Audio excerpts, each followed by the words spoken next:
There's no feeling more intense than starting over. If you deleted your homework the day before it was due, as I have, or if you left your wallet at home and you have to go back after spending an hour in the commute. If you won some money at the casino and then put all your winnings on red but it came up black. If you got your best shirt dry cleaned before a wedding and then immediately dropped food on it. If you won an argument with a friend and then later discovered that they just returned to their original view. Starting over is harder than starting up. If you're not ready for that, like if you've already had a bad day, then what you're about to go through might be too much. Feel free to go away and come back. I'll be here. Alright, thanks for coming with me on this trip. I'll understand if you have to take a break at any point. Just find a safe place to stop and quit the game. Don't worry, I'll save your progress, always, even your mistakes. This game is a homage to a free game that came out in 2002 titled Sexy Hiking. The author of that game was Jazuo, a mysterious Czech designer who was known at the time as the father of B games. And B games are rough assemblages of found objects. Designers slap them together very quickly and freely, and they're often too rough and unfriendly to gain much of a following. They're built more for the joy of building them than as polished products. In a certain way, Sexy Hiking is the perfect embodiment of a B game. It's built almost entirely out of found and recycled parts, and it's one of the most unusual and unfriendly games of its time. In it, your task is simply to drag yourself up a mountain with a hammer. And that act of climbing, in the digital world or in real life, has certain essential properties that give the game its flavor. No amount of forward progress is guaranteed. Some cliffs are too sheer or too slippery.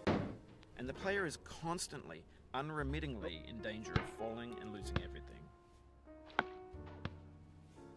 Anyway, when you start Sexy Hiking, you're standing next to this dead tree that blocks the way to the entire rest of the game. It might take you an hour to get over that tree, and a lot of people never got past it. You prod and you poke at it, exploring the limits of your reach and your strength, trying to find a way up and over. And there's a sense of truth in that lack of compromise. Most obstacles in video game worlds are fake. You can be completely confident in your ability to get through them once you have the correct method or the correct equipment or just by spending enough time. In that sense, every pixelated obstacle in Sexy Hiking is real. The obstacles in Sexy Hiking are unyielding, and that makes the game uniquely frustrating. But I'm not sure Jazuo intended to make a frustrating game.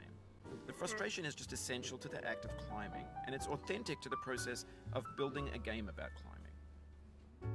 A funny thing happened to me as I was building this mountain. I'd have an idea for a new obstacle, and I'd build it, test it, and it would usually turn out to be unreasonably hard. But I couldn't bring myself to make it easier. It already felt like my inability to get past the new obstacle was my fault, as a player rather than as a builder. Imaginary mountains build themselves from our efforts to climb, and it's our repeated attempts to reach the summit that turns those mountains into something real. When you're building a video game world, you're building with ideas, and that can be like working with quickset cement. You mold your ideas into a certain shape that can be played with, and in the process of playing with them, they begin to harden and set until they're immutable, like rock. And at that point, you can't change the world. Not without breaking it into pieces and starting fresh with new ideas. For years now, people have been predicting that games would soon be made out of prefabricated objects, bought in a store and assembled into a world. And for the most part, that hasn't happened, because the objects in the stores are trash. I don't mean they look bad or that they're badly made, although a lot of them are. I mean they're trash in the way that food becomes trash as soon as you put it in the sink. Things are made to be consumed and used in a certain context, and once the moment is gone, they transform into garbage. In the context of technology, those moments pass by in seconds. Over time, we've poured more and more refuse into this vast digital landfill that we call the internet. It now vastly outnumbers and outweighs the things that are fresh and untainted and unused. When everything around us is cultural trash, trash becomes the new medium, the lingua franca of the digital age. And you can build culture out of trash. But only trash culture.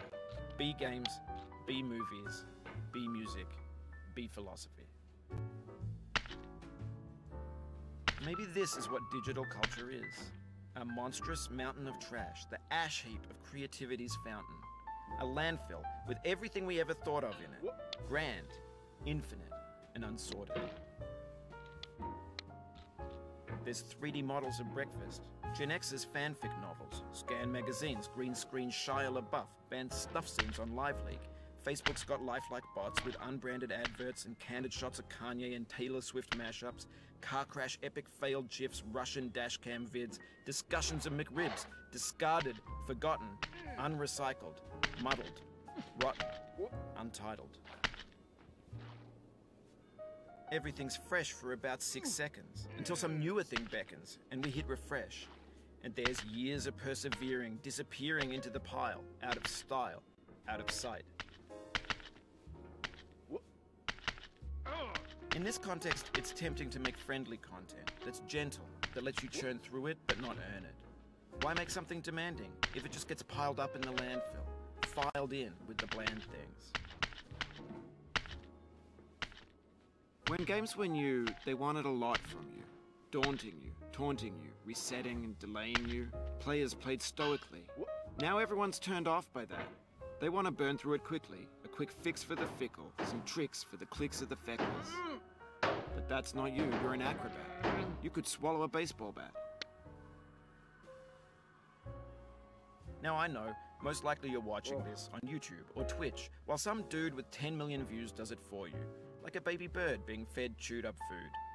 That's culture too.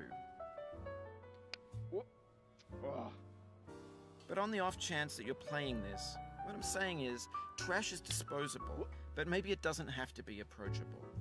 What's the feeling like? Are you stressed? I guess you don't hate it if you got this far. Feeling frustrated? It's underrated. An orange is sweet, juicy fruit locked inside a bitter peel.